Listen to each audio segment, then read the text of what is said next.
6:53. This is the 1320 WILS Capital City Recap. I'm Michael Cohen. So NFL Commissioner Roger Goodell announcing this week that the NFL is pledging $100 million to towards medical research of brain injuries and also to find maybe technologies to limit them. Let's talk to a former NFL football player and Super Bowl champion. Dr. John Michels is here, now one of the country's top pain doctors. Dr. Michels, great to have you on WILS. Thank you for having me on tonight. Yeah, and this concussions, it's all about these concussions. And in terms of when you were playing, did you experience any yourself? I don't remember.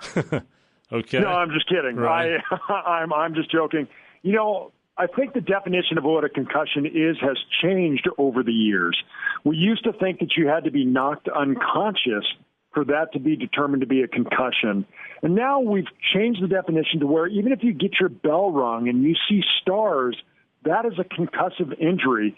And the reality is in the National Football League, if you didn't see stars after a block, you didn't hit someone hard enough. So was there ever, would you say that happened usually in every game you played? Or I would say almost every game you had a head contact that caused you to feel a little bit woozy or see stars or just kind of feel shaken for a little bit. When you were playing, were players talking about this issue? Or? No, it wasn't an issue. I think no one realized that there could be potential long-term side effects of these concussive blows. I think you viewed things like that as just part of the game, and really sometimes it was a badge of honor that when you hit someone hard enough that one of the two of you saw stars, you felt like you were actually playing the game at the level it was supposed to be played at, and now our perspective has changed a little bit. Now, did you ever have thoughts in the back of your mind of, I wonder if this might be causing some damage? Or?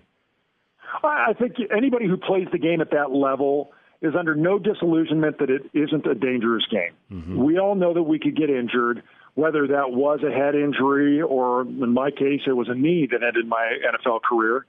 I think we knew that the game was dangerous, but we loved playing it. And I think if you asked any player today who's retired, if they had the opportunity to go back again tomorrow and do it, I think 100% of them would say yes. I'm talking to a pain doctor, John Michels. He's a former Super Bowl champion, played for the Green Bay Packers, as he said, until a knee injury ended his career there.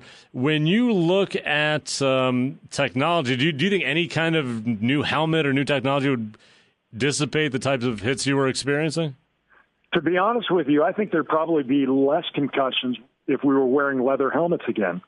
I think the technology has gotten so good that there's a false sense of belief that you can go in, lead with your head, lead with your face, and have these violent impacts without suffering any long-term effects. What about the rules now where you target the shoulder instead of the head? Do you think that's doing anything? Or?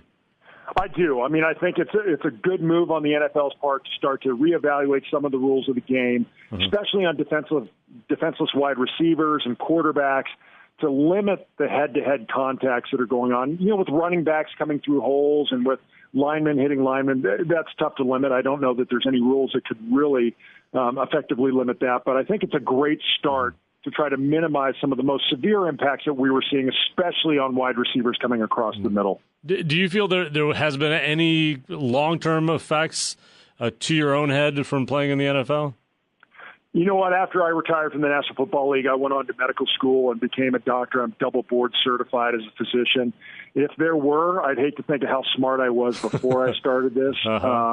So I would say no, I haven't noticed really any long-term effects. It's something that I'm always trying to stay on top of. Do I notice any changes? My wife is constantly, especially with the news coming out, evaluating me and making sure that there's no changes in my mood or behavior or thought processes or memory. I have not noticed anything significant, but that's not to say that I'm not going to be very cautious as I move forward and take every precaution that I can to make sure I don't have any mental effects from that game. Well, this is 1320 WILS. We're talking to Dr. John Michels, now a pain doctor, former Super Bowl champion, or is a Super Bowl champion, I should say. What do you think that? Do you think that there's anything that, I mean, the concussions we're having now, is this just part of the game, or is there any realistic way of dramatically changing that aspect? I'm not sure. I think the nature of the game is a physical one. The reason that the public is so drawn to it, we are the gladiators of the modern day, and we've always kind of liked that high-speed, aggressive, physical sport. And I think if you change the game too much, you start to lose the interest of it.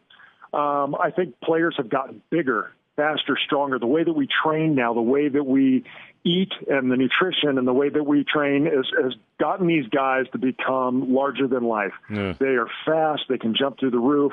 They're bigger, stronger. And so the impacts, when I went back to medical school, I learned some basic physics. Force equals mass times acceleration. If you've got a big person moving at rapid speed, there's a lot of force behind that impact. And that's why we're seeing some of the injuries that we're seeing. Yeah. Do you have any regrets playing football at all? Or? Not at all. Not at all. Like I said, I would go back and play tomorrow. Football gave me some opportunities in life that I never would have had. I've gotten to meet governors, presidents of the United States. I've gotten to see places on this planet that I would have never gotten to see. Tell me this, when you're on the field, when the play's about to, how much of a high is that to be out there? There's nothing that compares to it. I have never experienced anything in life that quite compares to being on the football field. Are you like hyper conscious, or what is the feeling that you're having when you're out there? It's an adrenaline rush that very few things could give you in life. I think maybe big wave surfing could give you a similar adrenaline rush because you are physically having to be on top of your game. And when you get to dominate something, in my case, an opponent across from me, if I put a 300-pound guy on his back and we score a touchdown, I don't know of any other high on the planet that could feel quite so good. Do you feel any pain when you're out there? Never. In fact, I used to get in the shower after the games, and I would notice big claw marks on my neck or huge bruises on my arm or leg that I had no idea how they got there. It's just that much of an intense moment. Now, where did you play college, by the way? I played at the University of Southern California. Gotcha. And how would you compare the transition from college to the NFL? It's night and day. The best player I played against my senior year at USC was the worst player I played against my rookie year in the NFL.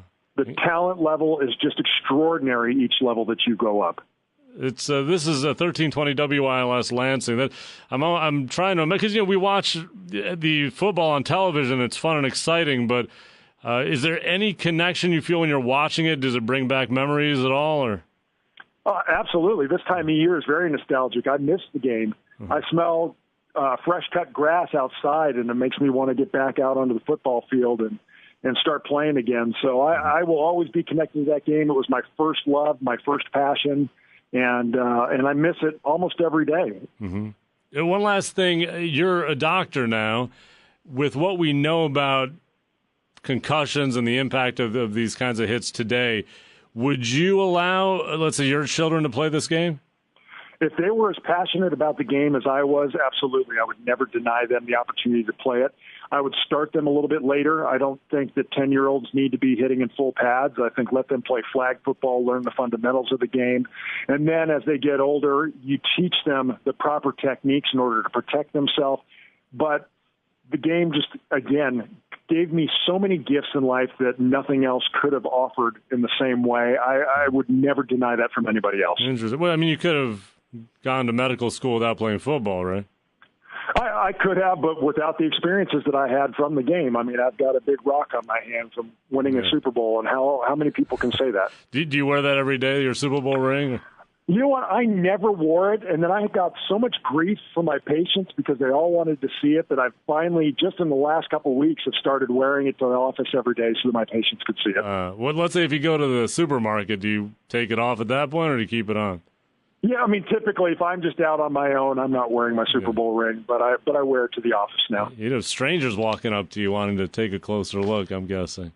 Absolutely. It's a great talking piece because, again, how few people have one of these, and I feel absolutely blessed and honored that I got to play for such a great team like the Green Bay Packers. Dr. John Michels, he's now a pain doctor. He's based in Dallas, but won the Super Bowl with the Green Bay Packers.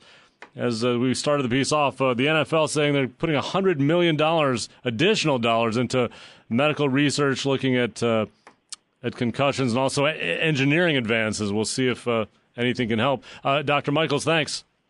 Thanks for having me on. Yep. That is it for us. Michael Cohen, producer Solomon Martin. Have a good night.